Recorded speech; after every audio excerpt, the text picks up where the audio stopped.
नमस्कार, आप देख रहे हैं न्यूज इंडिया और मिस्टर सीएम हमारा खास प्रोग्राम और मैं हूं आपके साथ प्रीति चौहान। हमारा मकसद मिस्टर चीफ मिनिस्टर को दिखाना है और साथ ही आपको सीधा आपके प्रदेश के मुख्यमंत्री के साथ जोड़ना है ताकि आपके प्रदेश के सूबे के मुखिया मुख्यमंत्री आज दिन भर उन्होंने क्या सौगातें की, कौन सा कार्यक्रम किया और साथ ही ये सारे कार्यक्रम क्या आपसे जुड़े हुए हैं, आपके जनहित से हैं, आपको कैसे फायदा पहुंचाएंगे, तमाम जो पॉलिसीज हैं उनके बारे में हम आपको समझाते हैं। और आज मिस्टर चीफ मिनिस्टर में हम बात बिहार के मुख्यमंत्री नीतीश कुमार की करेंगे। शुरुआत बिहार के मुख्यमंत्री नीतीश कुमार के साथ।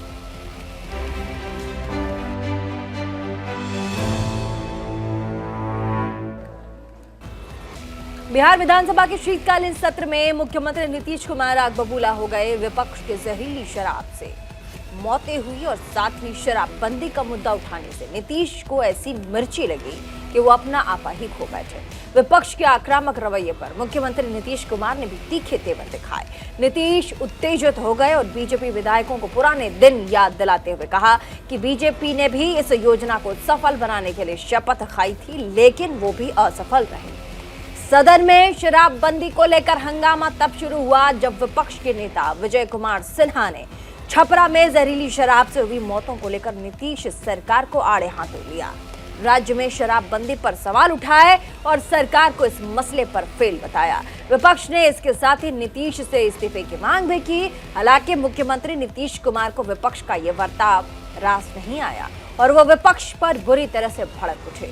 वहीं मुख्यमंत्री के इस व्यवहार से बीजेपी विधायक भी नाराज हो गए और नीतीश कुमार को माफी मांगनी पड़ गई। नीतीश कुमार को माफी मांगने को कहा। बाद में भारी हंगामे को देखते हुए सदन कल तक के लिए स्थगित कर दिया गया। आपको यहां बताते चले कि छपरा में एक बार फिर से जहरीली शराब के कहर ने कई जानें ली हैं। मामले में 20 लोगों की मौत हो चुकी है। बताया जा रहा है कि मृतकों की संख्या में लगातार इजाफा हो सकता है। और इसी पर जब सदन में विपक्ष ने नीतीश कुमार से सवाल पूछे तो नीतीश बाबू गुस्सा गए। देखिए,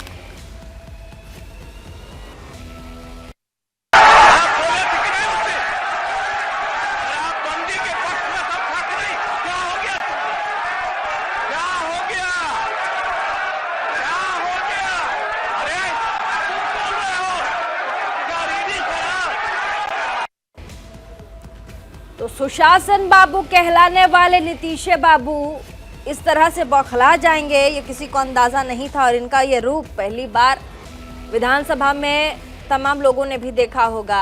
हालांकि अब आगे बढ़ेंगे, बात राजस्थान की कर लेते हैं। राजस्थान के सवाई माधोपुर जिले के टोंक में भारत जोड़ो यात्रा का आज तीसरा दिन रहा, जहां पर सूबे के मुख्यमंत्री अशोक गहलोत ने महिलाओं को लेकर के बड़ी घोषणाएं की।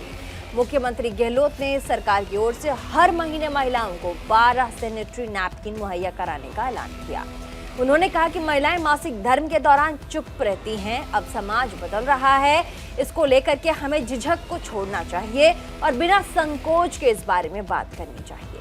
मुख्यमंत्री गहलोत ने इस दौरान बीजेपी पर निशाना साधते हुए कहा कि बीजेपी की सोच कभी भी प्रगतिशील नहीं रही और वो धर्म के नाम पर सत्ता में आई है। बीजेपी सिद्धांतों, पॉलिसी, प्रोग्राम के आधार पर राजनीति नहीं कर रही।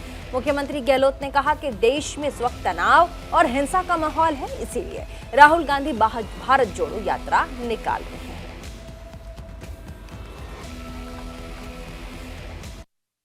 इंदिरा रोजगार योजना भी आती, नरेगा के पैटर्न पर 100 दिन की गारंटी की रोजगार।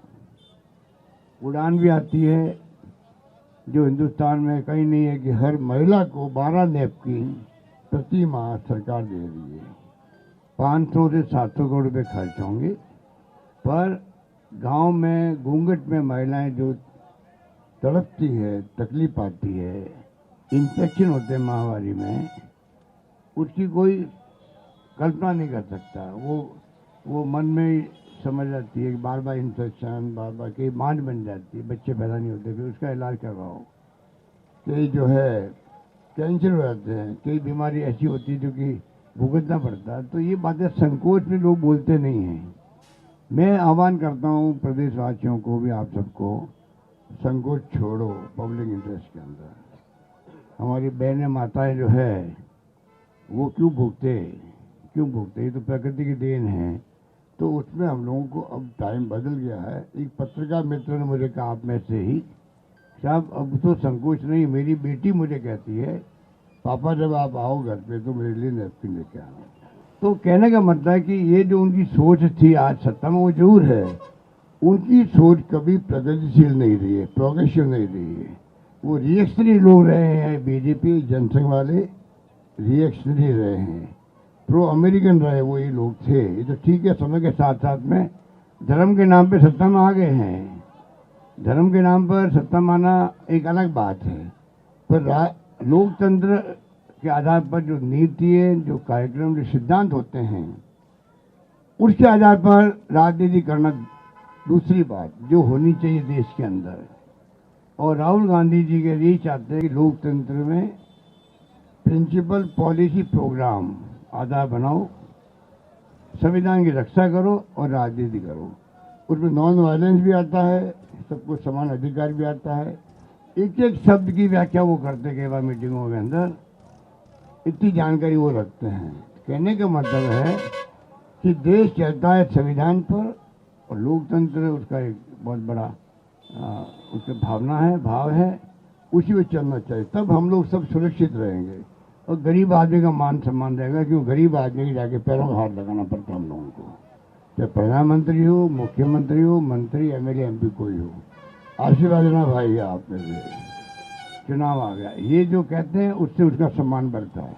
लोकतंत्र कमजोर हो जाएगा तो आप सोचो क्या होगा। लोग कहते हैं कि 2024 के बाद चुनाव भी होंगे कि नहीं होंगे। यू जस्ट इमेजिन, अगर कुछ लोग ये कहते हैं कि लोग 2024 के बाद में चुनाव करवाएंगे नहीं करवाएंगे मोदी जी, ये मैं बहुत महत्वपूर्ण बात आपको कह रहा हूँ। ऐसा अगर माहौल भी है, हो सके तो चुनाव होते रहेंगे बाद में भी, और मुझे विश्वास है कि देश की जनता कभी भी स्वीकार नहीं करेगी। लोकतंत्र आधारित देश चलता है, पिछले साल से चलता रहेगा। उसी से मोदी जी का मान सम्मान दुनिया के मुल्क में होता है। मैंने कहा एक मीटिंग के अंदर मोदी जी उपस्थिति के अंदर, मोदी जी आप जब दुनिया में रहते हो आपका सम्मान क्यों होता है? वहाँ 70 साल लोकतंत्र कायम है, इसलिए आपका सम्मान होता है। तो कहने का मतलब कि जो माहौल बन गया देश के तनाव का, हिंसा का, बहुत खतरनाक माहौल है। इसलिए राहुल गांधी जी की यात्रा चल पड़ी, महंगाई को लेके और बेरोजगारी को लेके, सभी इश्यू को लेके। तो राजस्थान के मुख्यमंत्री के बाद अब बात छत्तीसगढ़ के मुख्यमंत्री की कर लेते हैं। छत्तीसगढ़ के मुख्यमंत्री भूपेश बघेल की बात, जिन्होंने बीजेपी पर जमकर निशाना साधा। मुख्यमंत्री भूपेश बघेल ने बीजेपी को आरक्षण विरोधी बताते हुए कहा कि बीजेपी नेता अजय चंद्रकर का विधानसभा का बयान निकालकर देख लें, वो आरक्षण के विरोधी। मुख्यमंत्री बघेल ने दावा किया कि अजय चंद्रकार ने विधानसभा में कहा था कि वो पार्टी से बंधे हुए हैं, लेकिन व्यक्तिगत तौर पर वो आरक्षण के खिलाफ है। मुख्यमंत्री बघेल ने कहा कि यही हाल बीजेपी के हर नेता का है, वो आरक्षण के विरोधी हैं। फिर चाहे बात 32% आदिवासियों को रिजर्वेशन देने की हो या फिर 27% अन्य पिछड़ा वर्ग की, और साथ ही 13% अनुसूचित जाति या फिर 4% सामान्य वर्ग के आरक्षण की। ये इन लोगों को आरक्षण देने को बिल्कुल तैयार नहीं है। सुनिएगा। क्योंकि वो आरक्षण के विरोधी है। अजय चंद्राकर का विधानसभा का बयान निकाल के देख लीजिए, उसे भाषण की कॉपी निकाल के देख लीजिए। उन्होंने कहा कि पार्टी में बंधा हुआ हूँ, नहीं तो मेरे व्यक्तिगत विचार में आरक्षण के विरोधी हूँ। और यही हाल हर भारतीय जनता पार्टी के नेताओं का है। वो आरक्षण के विरोधी हैं, चाहे 32% आदिवासियों की बात देने की बात हो, चाहे 27% पिछड़े वर्ग के हो, चाहे 13% अनुसूचित जाति के हो, चाहे 4% EWS की बात हो। ये देने के लिए वो बिल्कुल तैयार नहीं है। जो राज्यपाल ये कहे कि मैं तुरंत हस्ताक्षर करूंगी, अब वो किंतु परंतु लगा रही है। इसका मतलब ये है कि वो तो चाहती थी, भोली महिला है, आदिवासी महिला है और निश्चल भी है, लेकिन जो भारतीय जनता पार्टी के लोग हैं जो दबाव बना कर रखे हैं, उस कारण से उनको फिर किंतु परंतु करना पड़ा। मैं केवल आदिवासी के लिए बोली थी। आरक्षण का बिल जो है कि एक वर्ग के लिए नहीं होता, आरक्षण सभी वर्गों के लिए होता है। जो प्रावधान है, जो भारत सरकार ने प्रावधान किया है, जो संविधान में व्यवस्था है, वो सारी व्यवस्था है। चाहे वो मंडल कमीशन की बात हो, उस आरक्षण तो एक ही साथ आएगा। मैंने अधिकारियों से बात की, अलग अलग लग सकते हैं, बोले वे नहीं, ये आरक्षण तो एक ही साथ आएगा। तो बिल प्रस्तुत हुआ, अब क्यों हिला हुआ? पहले कहते थे कि 70 दिन, इनके कई मुंह हैं। आप देखेंगे एक जने बोले 70 दिन तक क्या करते रहे, फिर दूसरा बोलता है इतनी जल्दी लाने की क्या जरूरत है। विधानसभा में आप भाषण निकाल के देख लीजिए, धर्मलाल कौशिक का, नेता प्रतिपक्ष का, तुम्हारा डॉक्टर रमन सिंह का, इन तीनों बयानों को देखें तो एक बोलते हैं कि 70 दिन तक क्यों, इतना दिन तक क्यों रोके रहे, दूसरा बोलता है इतनी हड़बड़ी क्या थी। मतलब दोनों बात कहेंगे, दो मुंह ही है, दो मुंह किसका होता है, इस प्रकार से ये बात ये करते हैं। ये अलग अलग अभी भी अब उसी प्रकार की भाषा शुरू कर दिए हैं। तो जब विधानसभा में सबके भावना का अनुरूप यदि विधानसभा से एक्ट पारित हुआ है तो राजभवन में रोका नहीं जाना चाहिए, तत्काल इसको दिया जाना चाहिए।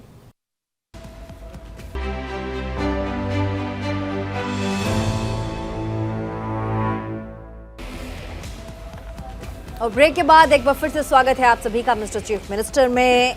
और ब्रेक के बाद अब हम बात मेघालय के मुख्यमंत्री की करेंगे। मेघालय में चुनाव से ठीक पहले तृणमूल कांग्रेस और एनपीपी को बड़ा झटका लगा। दोनों ही पार्टियों के तीनों विधायक बीजेपी में शामिल हो गए। इसके अलावा एक निर्दलीय विधायक ने भी बीजेपी का दामन थामा है। इन सभी विपक्षी नेताओं के बीजेपी में आने का श्रेय असम के मुख्यमंत्री हेमंत बिश्वा शर्मा को दिया गया, जो नॉर्थ ईस्ट में बीजेपी के बड़े चेहरे। ऑपरेशन लोटस के तहत मुख्यमंत्री हेमंत बिश्वा ने चारों ही मौजूदा विधायकों को पार्टी की सदस्यता दिला दी। इस मौके पर मुख्यमंत्री शर्मा ने कहा कि इन चारों ही विधायकों के बीजेपी में आने से पार्टी को मजबूती मिलेगी। साथ ही मेघालय में फरवरी में होने वाली विधानसभा चुनाव में भी इसका फायदा बीजेपी को मिलेगा। जिन विधायकों ने बीजेपी का दामन थामा है उनमें एनपीपी के बेनेडिक्ट मारक फेल्ड्रीन सांगमा और साथ ही टीएमसी के विधायक हिमालय मुक्तन सांगप्लियांग शामिल हैं। इसके अलावा निर्दलीय विधायक सैमुअल सांगमा ने भी पार्टी की सदस्यता ली है।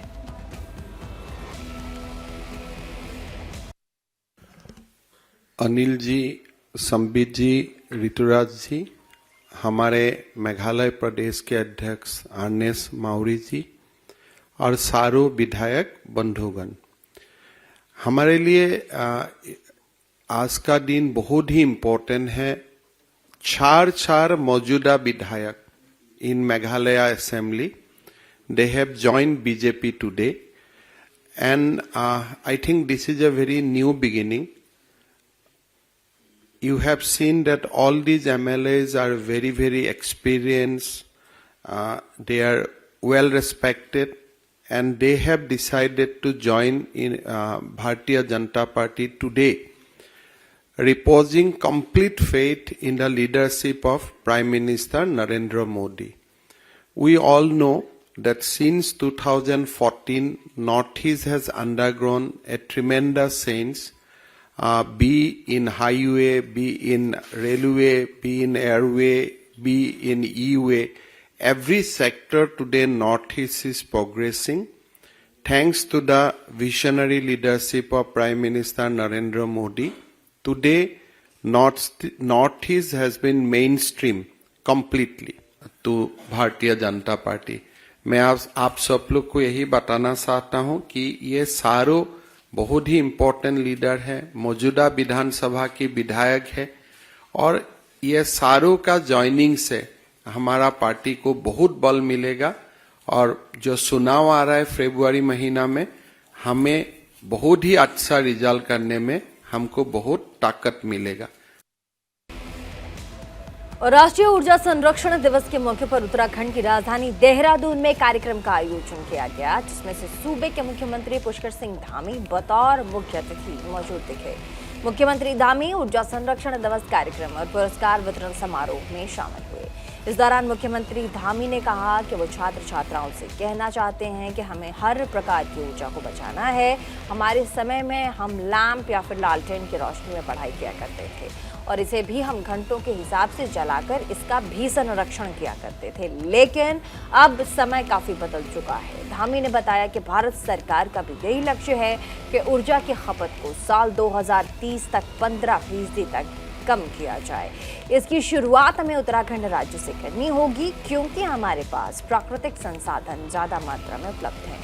मुख्यमंत्री ने आगे कहा कि हम इकोलॉजी और इकोनॉमी में संतुलन बनाकर काम करें तो हमारे लिए अच्छा होगा।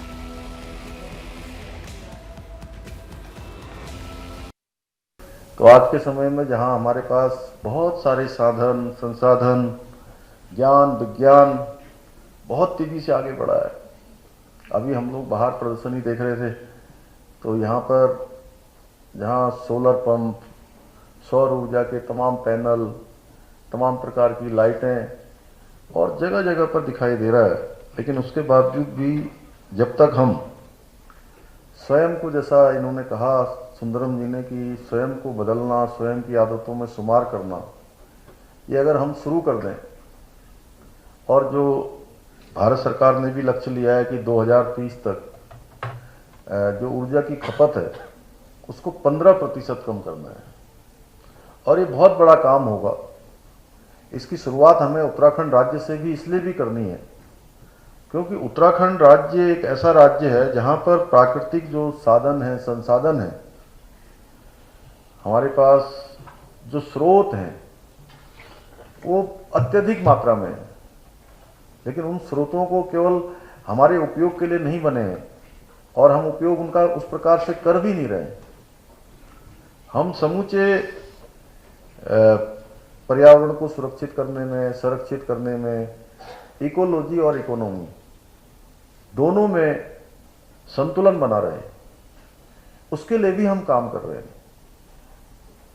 प्रधानमंत्री जी लगातार जहां सौर ऊर्जा, विंड ऊर्जा, तमाम जो हमारे प्राकृतिक ऊर्जा है, उन सभी पर विशेष रूप से उनका हमेशा से एक मैं कहूँ कि उनका एक आधिकारिक जोर रहता है, आधिकारिक रूप से वो कहते हैं, सभी का आह्वान करते हैं। तो हमको उस दिशा में निश्चित रूप से सोचना चाहिए। जो हमारे विकास के मॉडल हैं वह भी किस प्रकार के हों, इस पर भी लगातार चर्चा होनी चाहिए। और हिमाचल प्रदेश के मुख्यमंत्री सुखविंदर सिंह सुक्खू 4 दिवसीय दौरे पर दिल्ली और राजस्थान जाएंगे। मुख्यमंत्री इस दौरे पर सबसे पहले राजस्थान के मुख्यमंत्री अशोक गहलोत से मुलाकात करेंगे। इसके बाद वो दिल्ली में हाईकमान से मुलाकात करेंगे। वहीं भारत जोड़ो यात्रा को लेकर के उन्होंने कहा कि राजीव शुक्ला, प्रतिभा सिंह की अध्यक्षता में 40 विधायक राजस्थान में भारत जोड़ो यात्रा में भाग लेंगे। इसी दौरान कैबिनेट के विस्तार को लेकर के आला कमान से चर्चा भी की जाएगी। मुख्यमंत्री सुखविंदर सिंह सुक्खू ने कहा कि दिल्ली से लौटते ही मंत्रिमंडल का विस्तार किया जाएगा। आपको बता दें कि प्रदेश सरकार के मंत्रिमंडल को मंजूरी राजस्थान के अलवर में मिलेगी। वहीं मंत्रिमंडल में जगह पाने के लिए कई विधायकों का डेरा दिल्ली भी पहुंच चुका है। हालांकि शिमला और कांगड़ा से मंत्रियों की संख्या तय करने को लेकर के अभी तक पेच फंसा हुआ है। मुख्यमंत्री, उप मुख्यमंत्री ने सभी विभागों को आपस में बांट लिया है। हिमाचल सरकार के सामान्य प्रशासन विभाग ने मंगलवार को इस संबंध में देर रात अधिसूचना जारी कर दी है।